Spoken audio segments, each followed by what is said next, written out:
was an interesting one. And I actually have one of her books in like physical copy for once.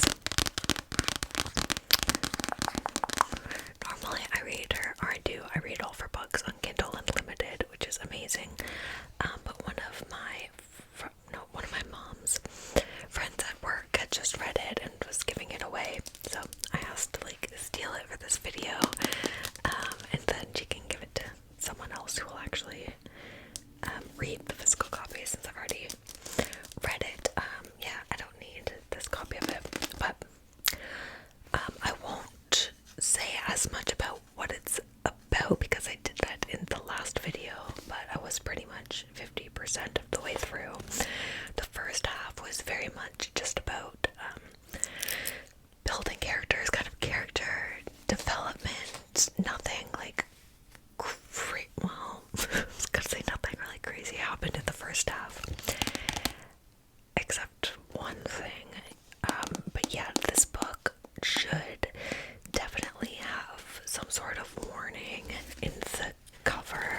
Like, I haven't looked at the physical copy, but yeah, there's no sort of warning. There are very inappropriate, like, age gap relationships that happen in this book, like with a young teenager and an almost 40-year-old. So definitely take that into account before reading this. Like, some parts, it never gets like graphic or into detail or anything, but one part did make me like nauseous. Like actually nauseous. Yeah, it was gross. But Freida is so good at coming in like in the last little bit with like plot twist here, plot twist there. Oh, you thought this? Just kidding. Throw this at you. And this book did not disappoint. I enjoyed all the plot twists that happened. One of them was a little bit far-fetched, but all that happening at the end definitely raised this book up for me. What did I say about it? I said, yeah, so it's about Addie, a 16-year-old student, a couple of her teachers who are married. It's disturbing but intriguing. I ended up giving it 4.5 stars. It definitely like kept me reading.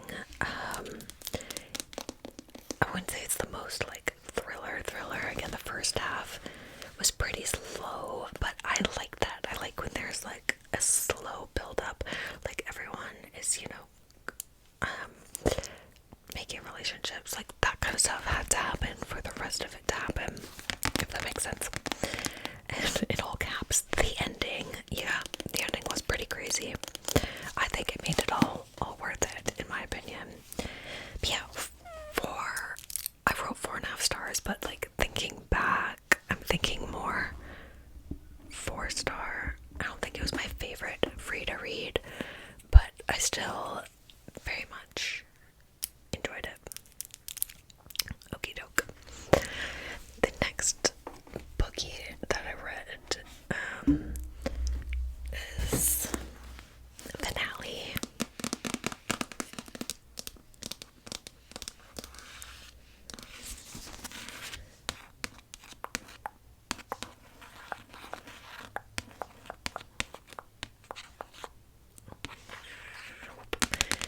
By Stephanie Garber. So this is the third book in the Caraval trilogy. I read the first 2 last month.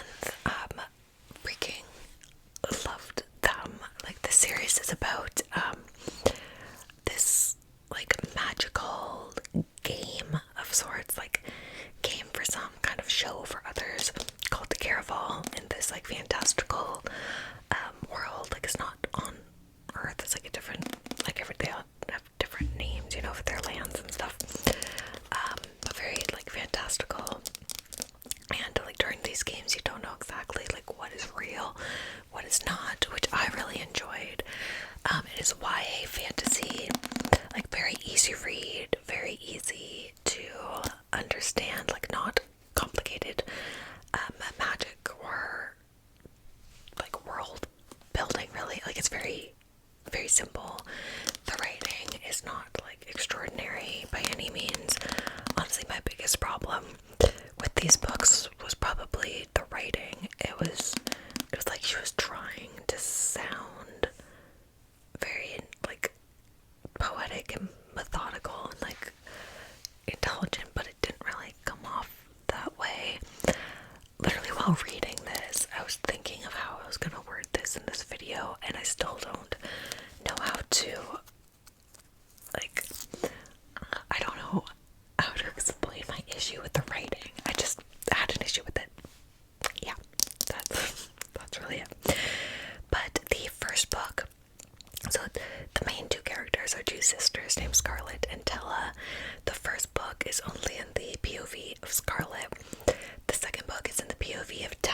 this is like something major that's happening. I'm like, wait a second, like I feel like there was no like warning or build up to it, like this thing is just happening all of a sudden.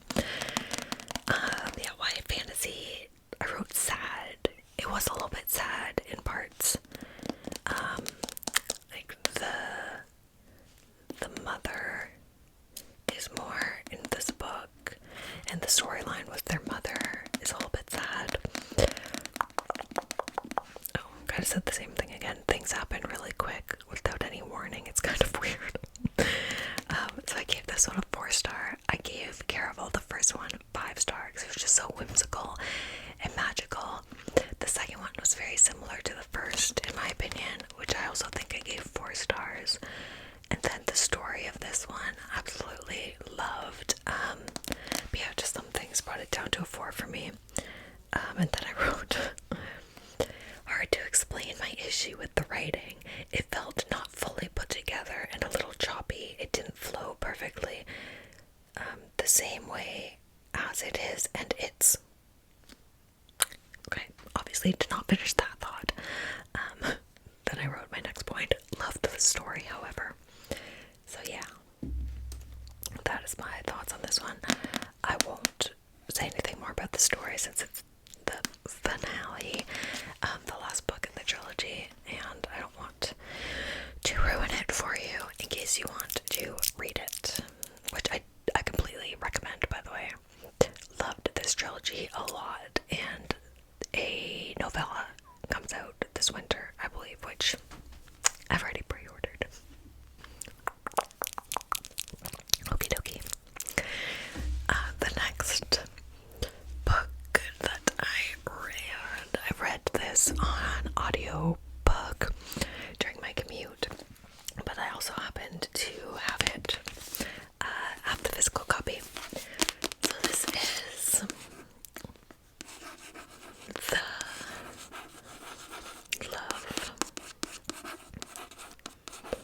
Hypothesis by Ali Hazelwood, which is a very, I'd say she's a really popular like rom-com writer who writes about women in STEM, science, technology, engineering, and maths, which is a cool different take on romance books like rom-coms, because the women are all obviously intelligent and little smart cookies, but even being someone not like in any of those fields, they're still extremely enjoyable to read. So I chose this book because Ali Hazelwood, she's come out with a few really popular books recently. Pride, which was her first like fantasy book, as well as what is it called? It's a chess romance, which is her first take on like a YA romance book. And I've heard like really good things about those, and that her writing gets better with every book. And I'm pretty sure this was her first one, like her first, if not her like first book, her first like popular book. So I wanted to read this one before I got into her newer ones, because I've read one other of hers. Crap. I don't remember which one I read. It's the orangey one. Like the orangey kind of yellow cover one. I don't remember at all. But I liked that book. It wasn't like my favorite ever. But this book, guys, this book is my favorite rom-com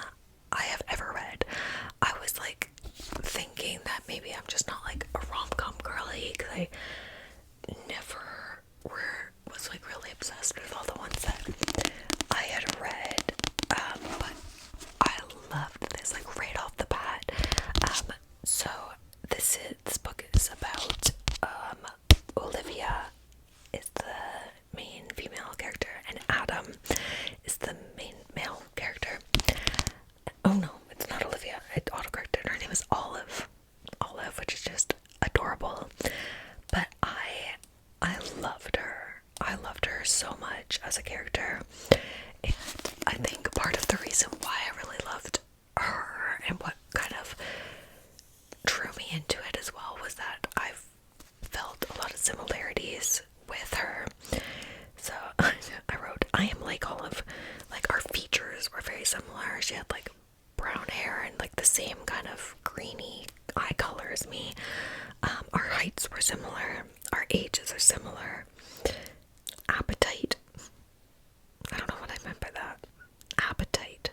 Did I mean that? I think, oh yeah, because she would like always be like eating sweets, would like never turn down food and stuff, and that's very me. I think that's what I meant. And she's Canadian.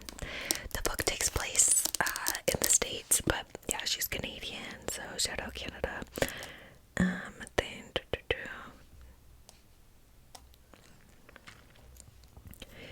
And yeah, I wrote it's my favorite romance, which it 100% is. I did read this at the start of the month, and I didn't write down like what it's about, but Olive is trying to get a spot at, what school is it, like Stanford or somewhere, an Ivy League school, and Adam is already a professor there, and then she ends up kissing him, like actually kissing him, because she's trying to like make her best friend date her ex, who she's trying to show her friend she doesn't like, so that they will date. So she kisses Adam to make her friend be like, oh yeah, she's over what's his face, I can date him now. And then they end up fake dating, and things, you know, things happen. And that's all I'm gonna say about this one. But yeah, I loved it a lot. I'm pretty sure I rated it 5 stars. I didn't write it in my notes, of course, but I'm fairly certain that it was 5 stars, and I would recommend. And now I'm very excited to read all of Allie's other books. Okay, y'all. The last full book that I read in May was a reread. So this is the second book in the Crescent City series, written by Sarah J. Maas. This is House of Sky and Breath. Can you even see that? Yeah, okay. Breath. A Crescent City novel. So the second one. I will be reading the third book this month in June, which I have not read yet. That's why I was doing a reread of the first 2, because I read them like early last year, so I wanted to refresh my memory. So this was an interesting one because I literally remembered nothing about this book. Nothing. Like, I was shocked. I started it, and like the way it started, I forgot how it started. Like, it starts off with like a completely separate story with like completely new characters. So for me, anyways, even rereading it, it threw me off completely. Like, not knowing what's going on, like not knowing any of the characters, it was a little bit jarring. So there was that, and yeah, when I went on Goodreads to mark it as like being read again, I saw that I had rated it 3 stars, and I completely forgot that too. It's like I didn't even read this. I had rated it 3 stars before, and I was like, why did I do that? I don't remember it being like 3 is not a bad rating, but I don't remember rating it like that low. But then reading it again, I kind of do understand a little bit. So one issue with this series that is on me, 100% on me, is that I listened to them on audiobook, the first 2 books on audiobook, like both times I listened to them. And for me, personally, I cannot do like higher fantasy on audiobook, because if I'm listening to an audiobook, I'm going to be driving or I'm going to be doing like house chores or something, and I really need to focus on what's going on and read it at my own pace. So when I read the 3rd book this month, I'm going to be reading the physical copy like 100%, so I can really dive in, take my time, and understand everything that's going on. So that was definitely one problem I had, which again is my own fault. But even with that said, a good chunk, like a big chunk of this, closer to the end, I don't know if it's just me, like things start to come together or what, but a good chunk of it is a little bit confusing and hard to follow. Like even for a reread, I found it kind of confusing. Like, who is Ophian? I still don't understand like Ophian and the different like political stuff that was going on. There's just so much and so many different things happening. I can't believe how much goes on in these books. Like, it's actually crazy. I said beginning throws you off and is a little confusing. Again, could just be me, but that's kind of how I felt. But yeah, the ending does come together a little bit more. The first book is more like a murder mystery, but then this book, like, I don't even know. I feel like there isn't like one plot point. Although at the start, like the stuff that happens right at the beginning, it introduces this brother and sister, and they're in this like camp, and they end up escaping with a bunch of children, and then they get separated, and it seems like the sister dies. You find out later if she does or doesn't, so that's not a spoiler. And the brother goes missing, and most of the book is like trying to find him and also her, like find the siblings, like what happened, what's going on, are they rebels, like there's this whole rebel thing, and yeah, there's just a lot.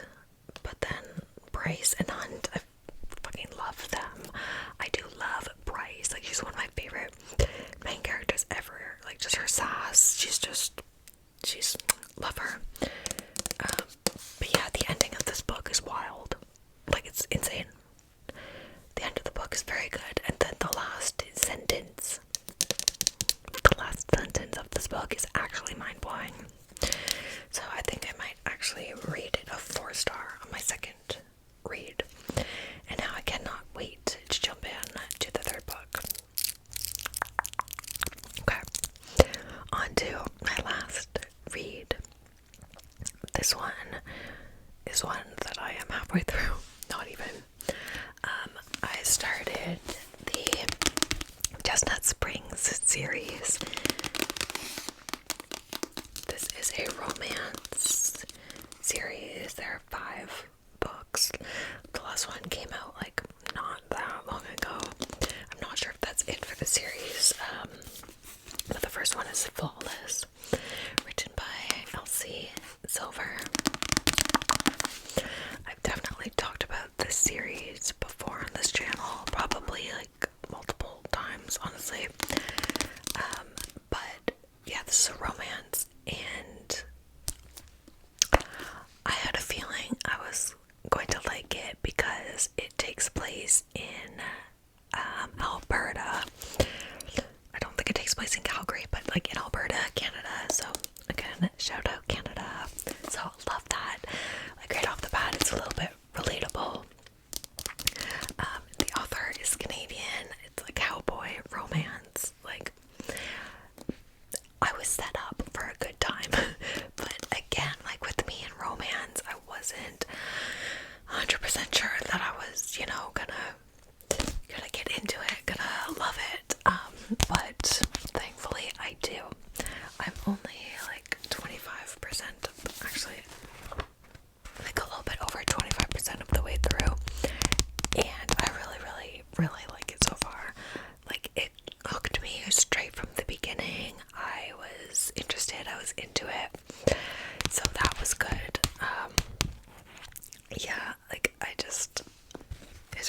so far.